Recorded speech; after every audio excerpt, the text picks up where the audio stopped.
કેમ છો? મજામાં? સુવાક્યની દુનિયામાં, સુવિચારની દુનિયામાં આપનું સ્વાગત છે. મારા મિત્રો, એવું કહેવાય છે કે આજના સમયમાં દરેક વ્યક્તિને બોલવું પસંદ છે, સાંભળવું નહીં. આવી જ કોઈ વાતને સુવિચાર તરીકે કોઈ અજ્ઞાતે ખૂબ સરસ રીતે લખ્યું છે. આજનો જે સુવિચાર છે તેનો વિષય છે સાંભળવું, લિસનિંગ, સુનના. કોઈ અજ્ઞાતે લખ્યું છે કે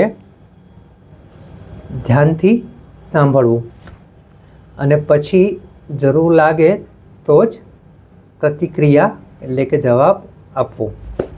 મારા મિત્રો, વાત ખૂબ જ સીધી છે, ખૂબ જ સરળ છે, એટલી જ મહત્ત્વની છે. અહીંયા જે વાત છે તે સાંભળવાની છે, લિસનિંગની છે અને આપણા જીવનની છે. મારા મિત્રો, આજના સમયમાં થાય છે શું કે દરેક વ્યક્તિને બોલી લેવું છે, સાંભળવું કોઈને નથી.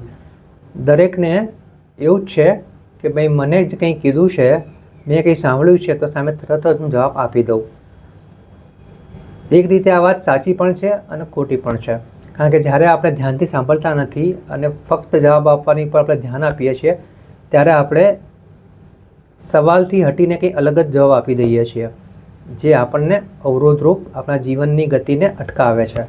તો બસ મારા મિત્રો, વાત ફક્ત એટલી જ છે કે જ્યારે આપણે કંઈક કામ કરતા હોઈએ, જ્યારે આપણે કોઈની સાથે વાત કરતા હોઈએ, જ્યારે કોઈને આપણે બોલતા સાંભળતા હોઈએ ત્યારે આપણે ખૂબ જ ધ્યાનથી સાંભળવું પડશે, સમજવું પડશે અને પછી જો યોગ્ય લાગે તો જ જવાબ આપવો પડશે.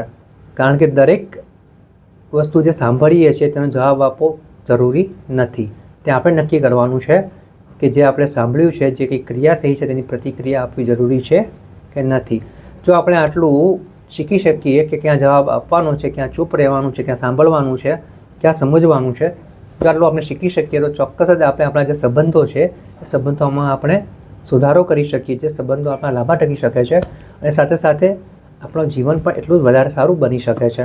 તો બસ મારા મિત્રો, વાત ફક્ત એટલી જ છે કે આજથી આપણે એવો પ્રયાસ કરીએ કે જે કંઈ સાંભળીએ છીએ તે આપણે ખૂબ જ ધ્યાનથી સાંભળીએ, તેની ઉપર વિચારીએ અને થોડુંક ધીરજ રાખીને જરૂર હોય તો જવાબ આપીએ, નહીં તો પછી બોલવાની કોઈ જ જરૂર નથી. જો આટલું કરી શકીએ તો ચોક્કસ આપણે આપણું જીવન જે છે તેના કરતાં વધારે સારું અને આપણા સંબંધો છે તે વધારે મજબૂત બનાવી શકીએ છીએ.